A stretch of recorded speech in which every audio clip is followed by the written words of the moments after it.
Hello and welcome to the channel. My name is Annalisa. This is going to be my July wrap-up. And I'm really glad that I can sit up and talk to you like this because I had really bad back pain earlier and I didn't think I was going to be able to do it. I was thinking of doing my first from the floor video. But fortunately, after an ice pack, a hot pack, and several hours of sitting in my best back support chair, doing nothing but playing The Sims and listening to an audiobook, I feel much better. I took part in both the F-athon and the All the World's a Page Readathons this month, and I'm going to tell you how my different reads fit into those at the end of the video. So I'm going to briefly mention the books that I have already talked about in detail in other videos this month, and then I'm going to get into the other 10 in some more detail. So at the beginning of the month, I read Midsummer Night's Dream, A Kind of Spark, and Upright Women Wanted, which were a Shakespeare play, a middle grade autism rep contemporary, and a very lesbian post-apocalyptic dystopian novella with heavy Western vibes, respectively. I also read White Rage by Carol Anderson and did a whole video on that. No, actually there are 11 books because what I do to keep track of my reading is I take screenshots of the covers because ever since quarantine started I've mostly been reading ebooks, so I don't have them to waft at you. I have to put them in afterwards, so I need the screenshots anyway.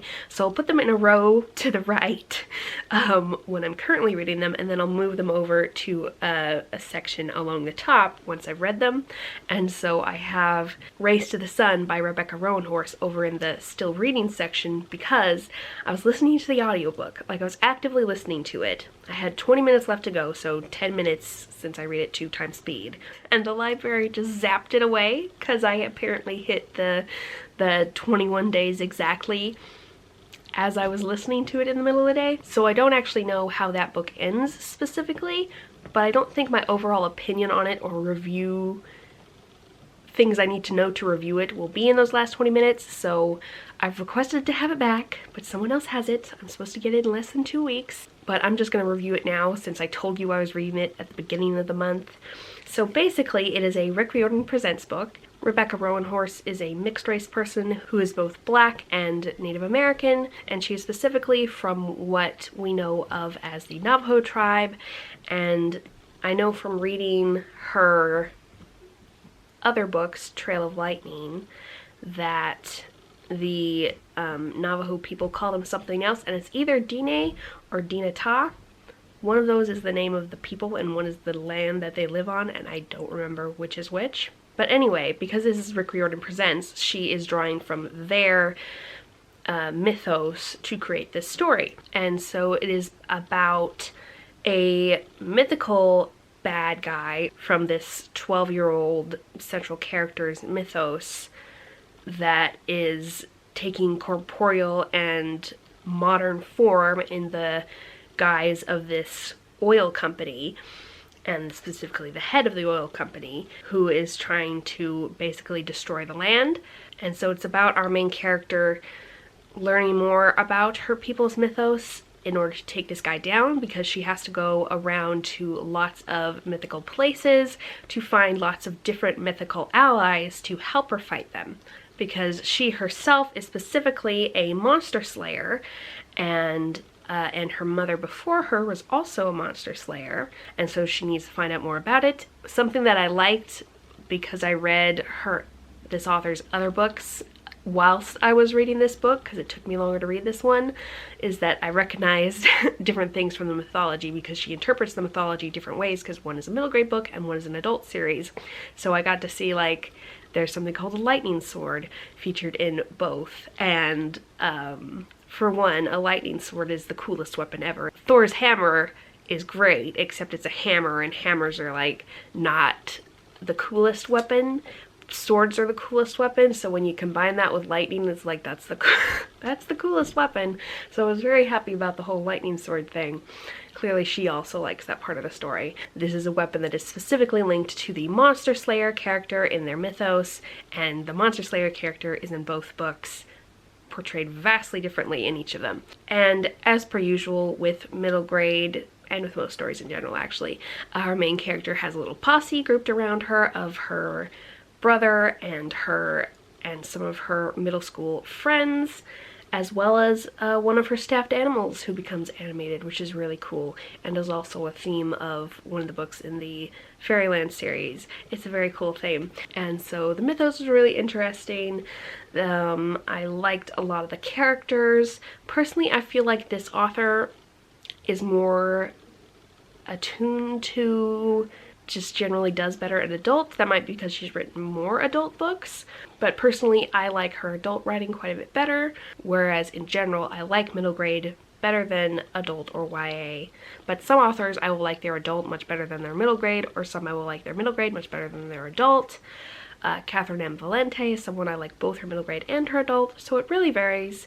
Overall, Readathons wasn't my favorite, but I think it was a good book, and the mythology was much more explained because it was just aimed at kids, whereas in her adult books is kind of just given to you a little bit at a time, and it's not fully explained nearly as much, so it's definitely a great way to learn more about that.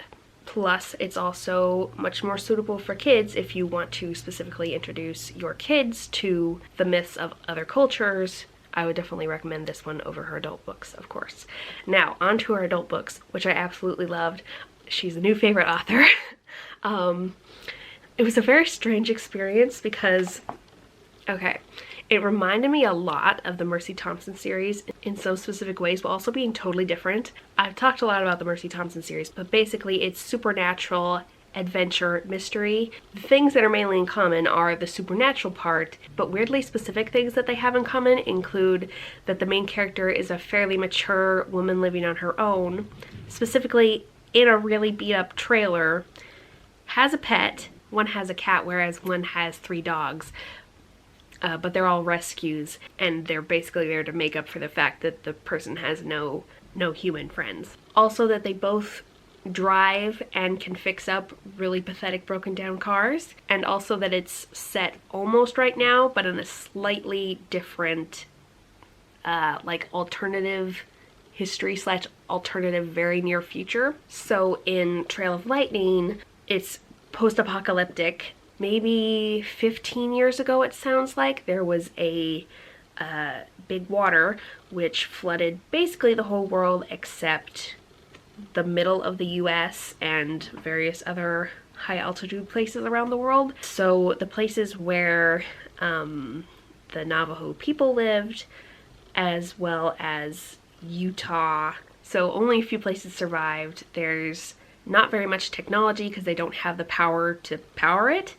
They don't have very much oil, and whatever they do have is very sectioned off and owned privately, so it's super expensive. There's even some really nice dams, but the electricity from that is also privately held, so you know, not everybody has access to it.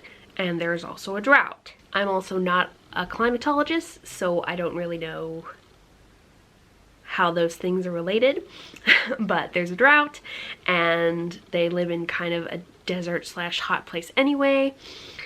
Also, when the big water happened, the Navajo people's lands were surrounded on 4 sides by different types of magical walls. Like, they're somewhat magical, somewhat man-made, from a couple of different explanations that happened through the 2 books that I read. They're 50 foot high, and one of them's made of that green stone that has the veins in it. It's really pretty. Anyway, so they are very protected, and their tribe lives very isolated. There's a lot of corruption in their government and their police, and so that's why our main character has a beat-up old car that she can fix up herself, because if you can't fix up your own car, you're not going anywhere. And she's even jerry-rigged it to run on moonshine. And the premise is that she is an apprentice monster slayer who got dumped by her mentor for being a bit bloodthirsty, although quite frankly, she wasn't very bloodthirsty from the description of what happened compared to other people in the story. And as the story goes on, we find out more about the nature of the relationship between her and her mentor. Basically, that her mentor is a really horrible person. You figure that out pretty quick, in my opinion. I don't think that's a spoiler. But there are these things called, what are they? Family powers? They have to do with who your maternal and paternal ancestors are. So like these powers get passed down through familial lines, and you can tell by the maternal and paternal names that the Navajo people would give each other when they introduce themselves, what type of powers they might have. But these powers only get activated by trauma, so of course our main character has a really bad past that activated her 2 powers, one of which is to run really fast and one of which is to kill people really good. And so a lot of the story is dealing with her psychology of she feels like she's a monster because her special skill, the thing she's good at, is killing people. And she meets some people during the story who kind of convince her, yeah, it's kind of a scary power, but sometimes people need to be killed. So it's kind of an important one for society too. So that was really cool. I really liked that there was an Uncle Iroh type figure that she lives maybe half an hour, maybe an hour away from, that she goes to when she needs some advice about monster slaying, because specifically she's become a mercenary monster slayer after her mentor abandoned her. And so she has questions about this strange new monster she's found, and that's how the story kicks off. And it was really interesting. I loved all the mythology we were introduced to. Like I said, it was presented very differently from the middle grade book, but we still get the lightning sword part. And I just really loved the dynamics of the characters and the character relationships and how complicated they were. And you could call the secondary character morally gray. The main character, some people might call her morally gray, but I think she's perfectly morally great, because I don't consider killing people necessarily morally gray under the correct circumstances, especially because she very rarely kills humans. She kills monsters and then feels bad about that for some reason. Like, not even monstrous people, like straight up zombie type creatures, and she feels bad. So I don't know about that. But the secondary character has a little bit of a lying to people / manipulating them problem, which is more of what I consider morally gray. So I absolutely adored the first book. It did end on a slight cliffhanger. Like, I figured things would be resolved well because I had come to trust the author through that book even to like take care of my characters. So I wasn't super worried about it, but fortunately the next book was immediately available, and that was Storm of Locusts. And in this one, there's some monstrous locust people, of all things. Very cool bad guy powers in this case. And this book, the whole premise was some of our friends have gone missing and we have to go rescue them. Some of the friends we made in the first book. So I don't really like those plots very much because they're kind of stressful the whole time because you're always worried about the other person.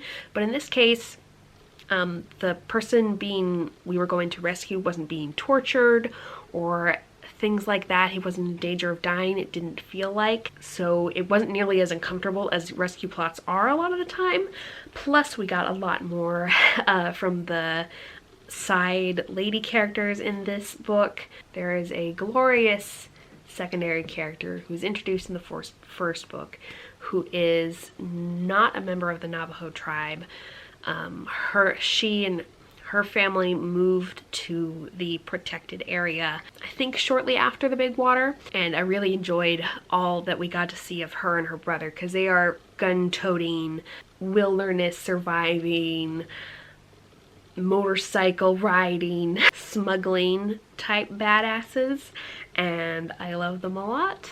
And we really got to explore the relationship between our main character and the secondary character. No, I can't remember anyone's name. Plus we got another secondary female character who is a member of the Navajo tribe and has some ancestral powers she is also not very proud of, and we get to see our main character be sort of a big sister to her, and that was really cool. This one had a more wrapped up sort of ending that still leaves it open for more stories in the future, but that felt more comforting and cozy as a stopping place, which is good because the next book isn't out yet. Rebecca Roanhorse has, though, let out a different book since these other books came out that I'm looking forward to reading because she's just somehow right up my alley, and I can't totally specify what I love about these books, but I love them. Then I've been listening to the audiobook for Brown Girl Dreaming by Jacqueline Woodson for quite a while. even though it's not that long. It reminded me a lot of I Know Why the Caged Bird Sings, because it was a lot of vignettes from the author's childhood and autobiography. And so it was a lot of her talking about how she was raised and how her family got kind of split, I believe during the Great Migration, but it might have been after that, but for similar reasons, because the Great Migration was a very specific year. But her father and her mom's family, her mom's parents, all went north and lived up north, but the rest of her mom's family, her siblings and cousins and stuff, remained south. So the author's mother would take her and her siblings back down south to visit them sometimes, to feel that big family type community that meant a lot to her. And so it was a lot about those two different worlds interacting, and her parents' dreams of finding a better place with better opportunities, and her own dreams, and how she went off into her own world a lot and would make up stories and tell people them, but she wouldn't tell them that they were stories, which personally, as a person who makes up stories myself, I don't see how it's so hard to say, this is a story I made up, as opposed to just saying, this happened at school today, and it's not a thing that actually happened at school today. Personally, I think that that is lying. And she talks a little bit about how her parents would say, that's not true, but she would just say it was a story and kind of imply they were stifling her imagination. Like, come on, kid. Just preface it with, this is a story. It's not that hard. But other than that, it was really interesting and I liked it a lot. It was a little bit hard to follow because it kind of skipped around some, but relatively easy to understand. Then I went into a little bit of a hole and kind of... I read 3 books that are a very specific trope, which is an arranged marriage between a human and an elf for alliance purposes. So the first one was Red Rope of Fate, and I don't know why I started it, except I guess I wanted more mushy, sweet romance in my life. But anyway, I started it.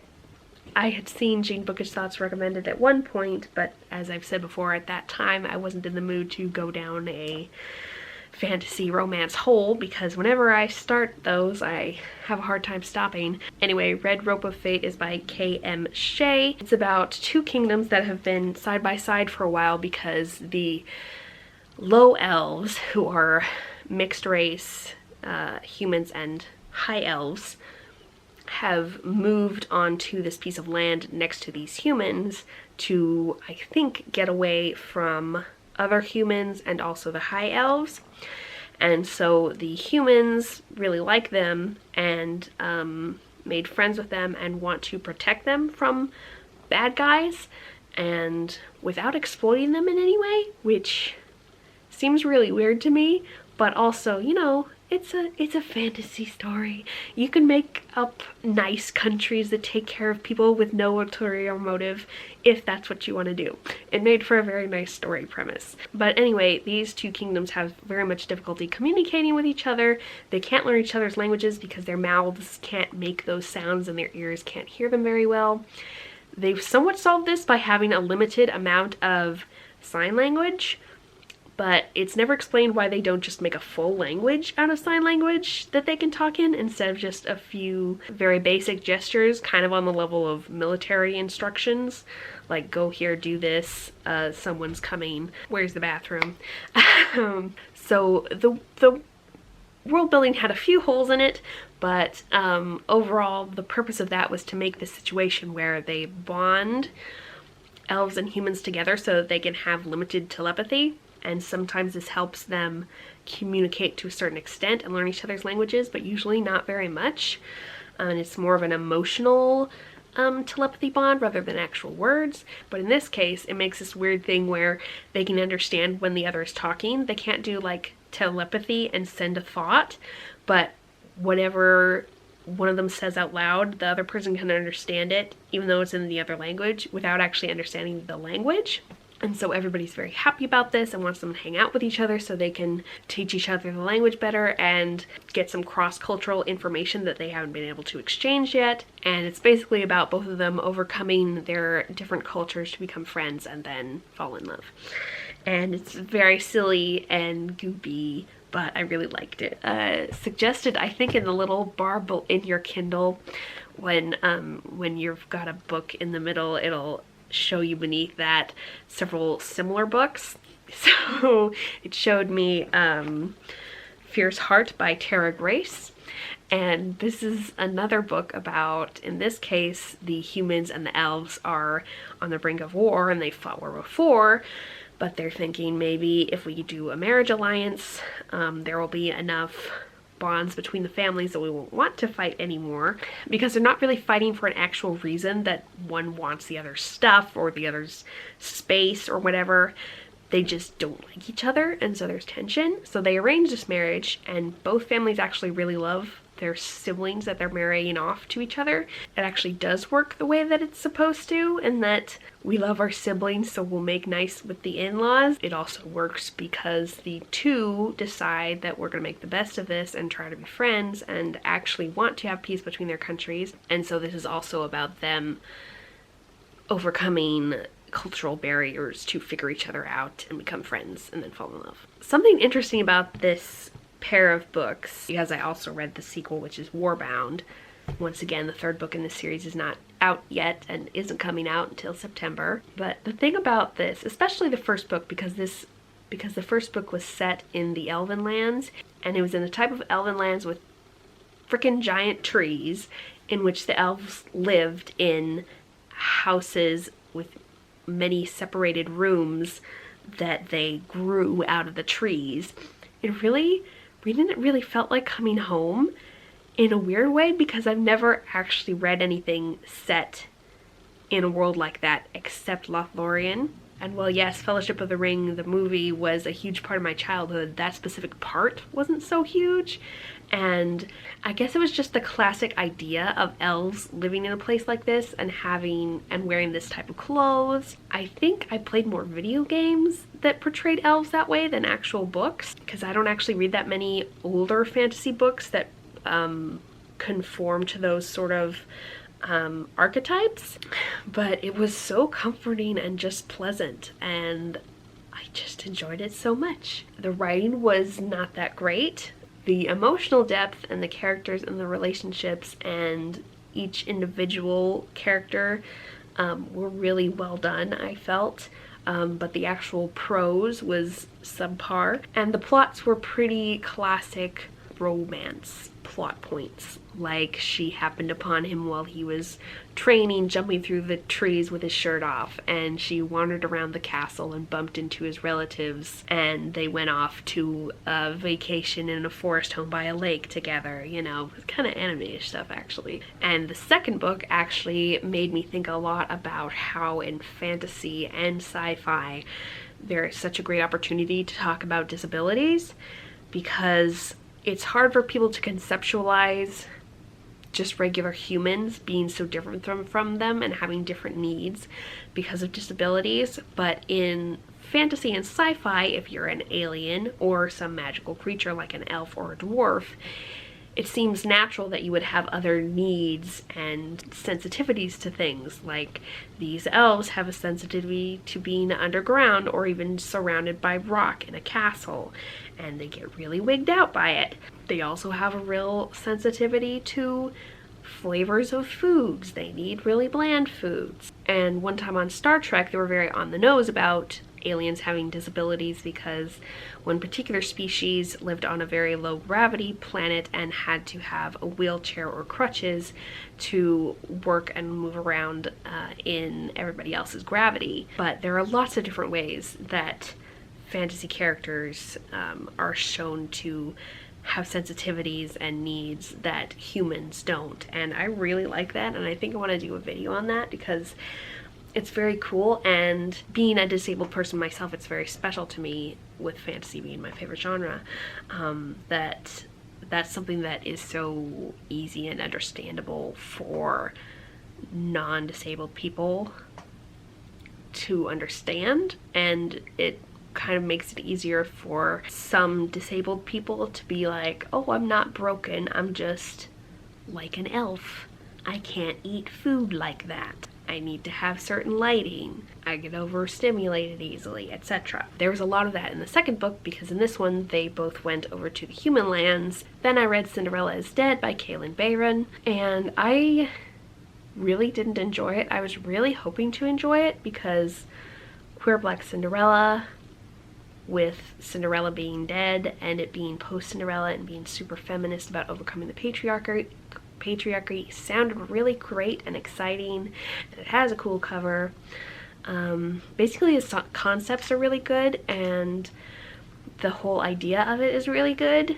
The writing itself, the prose, was pretty bad in a way that could have been fixed by an editor, and also there were quite a few plot holes that should also have been fixed by an editor. There is a standalone review that Reads with Rachel did that explains pretty much all my points about this book really well, so I'm going to link that below.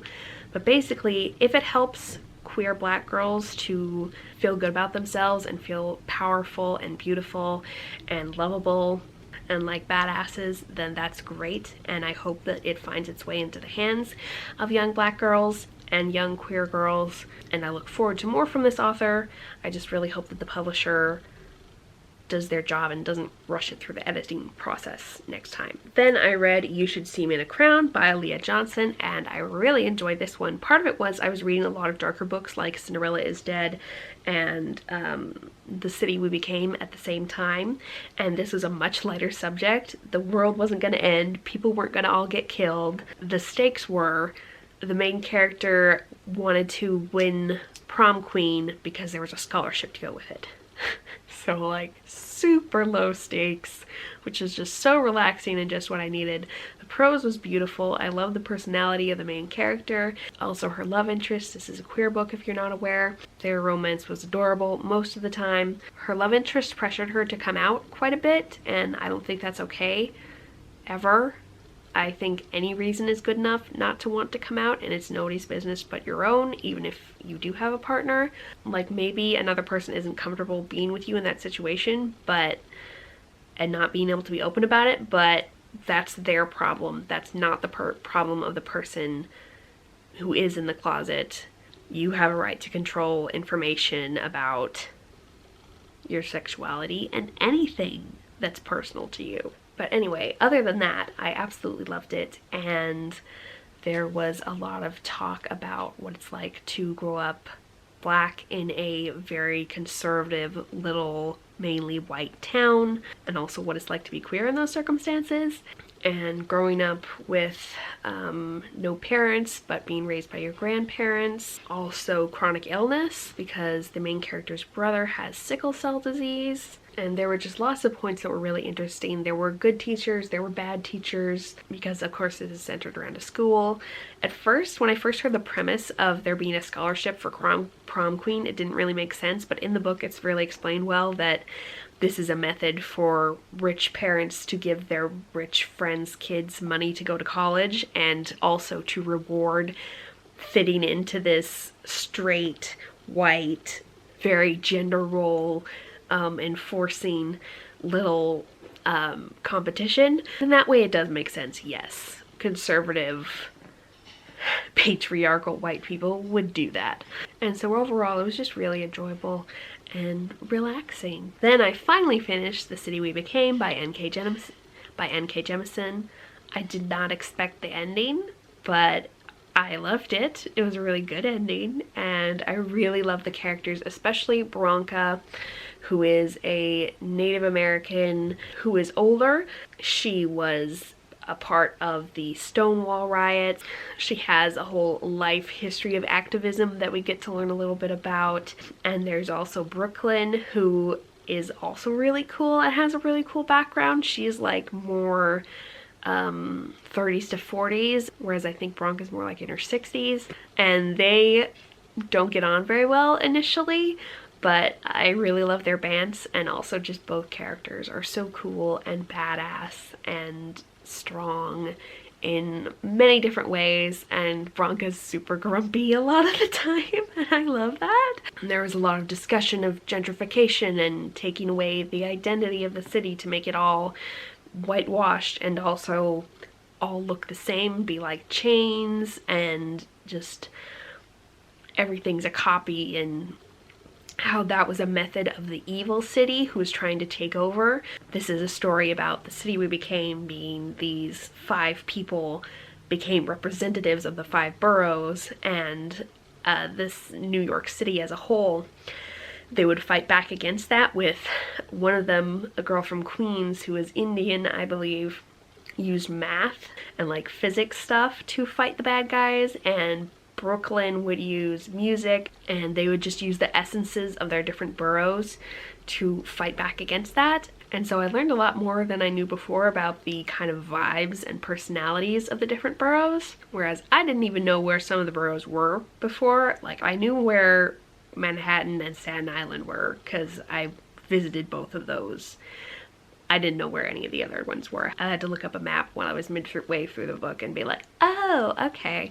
But it was really interesting and really enjoyable, and there was a lot about the really very conservativeness of Staten Island that I didn't know about, and there was a lot about Bronca runs a art center or an art gallery, and so part of what the evil city was trying to do was get all this really racist, patriarchal, horrible art into this art gallery, because basically this city would bring out the worst in people, like their racism, their sexism, their sameness, all of these things. And there was a really cool part about how Bronca and her younger, more social media literate friends fought back against a campaign from these gross people to besmirch her art gallery because it wouldn't allow this stuff in, and I really liked that part. So the city we became was pretty great, and now I'm excited to read the Inheritance trilogy by N.K. Jemisin, because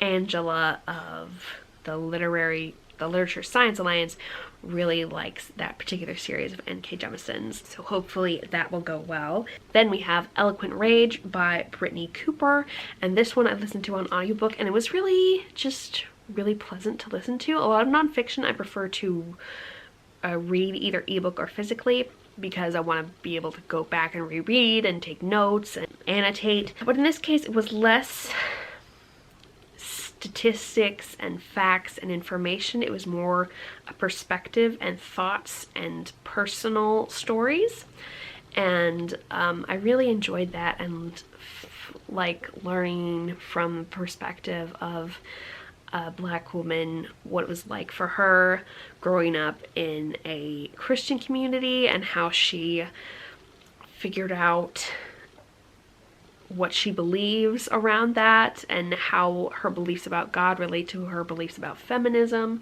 and racial equality, and what it's like interacting with white feminists, and what it's like interacting with Black men who care about racial equality but not gender equality. And there's some stuff about the 2016 election and how white women voted according to their racial values rather than their gender values, which, yeah, boy, that I couldn't believe they did that in 2016. But then, like, yeah, but there were a lot of women who just, I don't know what they were thinking. I don't know. There are a lot of white women with some kind of cognitive dissonance where they're not like other girls, and it's like, and they like think that it's women's fault when they get attacked and all sorts of things, and if they just conform and make nice with the patriarchy, that it won't be mean to them. And I don't get it. And there was a lot about how she feels going to college and teaching. It was really interesting, and really just kind of felt nice to kind of wash over my brain. And also, I'm generally a very pro-rage person, especially if it's eloquent, so I really like the title and the overall concept. So, the 2 readathons. I took part a little bit in the All the World's a Page readathon, which I'll link some stuff about below. Basically, it's run by Kara, Olivia, and another booktuber whose name I don't know. Anyway, this is a Shakespeare-oriented readathon with like 3 tiers of 3 prompts each, and I was hoping to do a lot with it, but I started reading a retelling for it, which was a Romeo and Juliet retelling focusing on Rosalind and somebody from Romeo's family that I can't remember the name of. And I just really didn't like it, and I was reading it at the same time I was reading Cinderella is Dead, so I really couldn't push through 2 books I didn't like at the same time. So I DNF'd that, and I'm going to pick up the book that Kara thought was better, that is on the same subject, the same characters. A little bit later, I picked this one because it was available as an ebook, and the other's only available as a physical book. But my library might be opening up to let us read, let us check out physical books soon, so I might be able to get around to it soon, just not in time for this readathon. But I did definitely get the vibe from that book that I think was a lot of the point of Romeo and Juliet, which is these 2 houses really hate each other and are really stupid about it and really violent, and male violence sucks. I was 30% in and it was like, what is wrong with these people? Will you calm the frick down? Anyway, after that I started reading Hamlet. It was taking a long time, and I felt like I was skimming it too much, not fully taking it in, so I started watching Hamlet instead, and I think I absorbed that much better, and it was really helpful to my understanding of it that the actors had like different tones of voice, so like I could more figure out what the point of a speech was because they would say it in a certain tone versus reading it. And of course, back at the beginning of the month, I read A Midsummer Night's Dream, which was about fairies messing with people's love lives, and had some really cool banter in it. So I ended up getting through 2 of the original plays, and definitely appreciating Shakespeare more. Definitely more for his banter writing as opposed to his plot writing, because there was some good banter in Hamlet as well. Then we have the F-athon, and the what you're supposed to do for that, it's created and hosted by Noria from Noria Reads, and at first, when I first saw the announcement on her channel, I was like, is this an erotica readathon? Because I also know that she reads a fair amount of romance.